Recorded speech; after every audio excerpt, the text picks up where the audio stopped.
America के राष्ट्रपति चुनाव में महज 24 घंटे रह गए हैं। एबीपी न्यूज पहुंचा है अमेरिका के न्यूयॉर्क सिटी में ये जानने कि अमेरिका में बड़ी संख्या में रह रहे सिख ट्रंप के बारे में क्या सोचते हैं।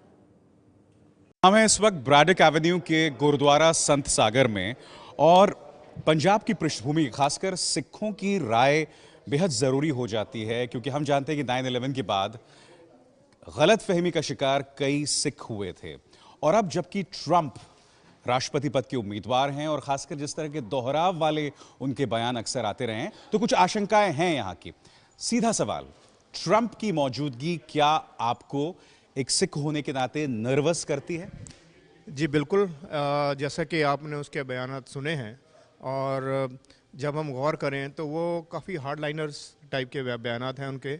और कभी एक रैली में उन्होंने एक सिख को बल्कि बाहर निकाला था, तो कहा था कि मैं उनके हेडगियर लाइक नहीं करता हूँ।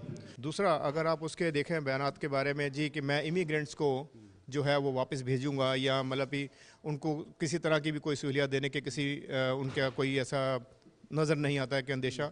और जितने भी उनके बयान आज तक आए हैं, we are not feeling comfortable ourselves. Comfortable महसूस नहीं करें। मैं आपसे जानना चाहता हूं क्योंकि कई सिख भी हेट क्राइम्स का शिकार हुए हैं गलत एक तरह से मिसअंडरस्टैंडिंग की वजह से, और अब जबकि वो कहते हैं कि मैं मुसलमानों को नहीं आने दूंगा, तो क्या आपके जहन में कुछ कंसर्न्स हैं? बिल्कुल, बहुत कंसर्न्स हैं सर। आफ्टर उसकी कोई भी स्पीच होती है जिसमें कि वो मेंशन करता है कि Muslim radicals and all those terms, so उसके बाद hate crimes are increased, so that makes ourselves nervous.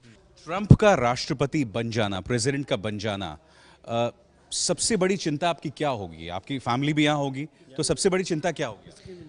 Discrimination. या आपको लगता है पक्षपात होगा, डिस्क्रिमिनेशन होगा? बिल्कुल बिल्कुल। आपको क्या लगता है? ये तो पहले से ये देख रहे हैं क्योंकि जब भी बोर्ड में वो हर एक को डिस्क्रिमिनेट करता है, मैक्सिको को करता है, सभी को बोलता है मैं वॉल क्रिएट करूँगा, इसलिए बहुत ज़्यादा लगता है कि वो सभी से डिस्क्रिमिनेट कर।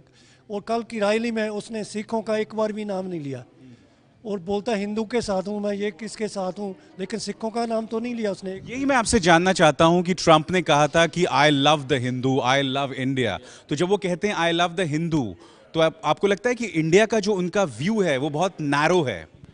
ये बात सही है क्योंकि इंडिया एक सिर्फ हिंदुओं का देश नहीं है। जैसे कि यहाँ वहाँ पे करीब 62,000 लैंग्वेजेस बोली जाती है। जो भी वहाँ होता है उसे ये करना चाहिए था कि कम से कम उसको जो वहाँ के जो मेन रिलीजियस है उनको मतलब आगे लाके उनको बताना चाहिए था कि मैं आपकी सपोर्ट करूँगा, सो हम कॉन्फिडेंट फील कर सके कि हाँ हमें इस दुनिया में मतलब सिक्योरिटी है उनकी गवर्नमेंट की वजह से, जो उन्होंने हमें ज़्यादा प्रोवाइड नहीं की है। जब ट्रंप कहते हैं ना कि I love the Hindu, I love the India, तो उन्हें समझना चाहिए कि हिंदुस्तान सिर्फ हिंदुओं का नहीं है। हिंदुस्तान एक सेक्युलर मुल्क है जिसमें हिंदू, मुसलमान, सिख, ईसाई सबकी भागीदारी है। और स्वाभाविक सी बात है कि जब वो अब की बार ट्रंप सरकार कहते हैं तो प्रधानमंत्री मोदी के समर्थक तो खुश हो सकते हैं, मगर यहां पर लोगों में जिस तरह की नर्वसनेस दिखाई देती है, उनके उग्र, उनके दोहराव पैदा करने वाले बयानों से, वो चिंता का सबब हैं।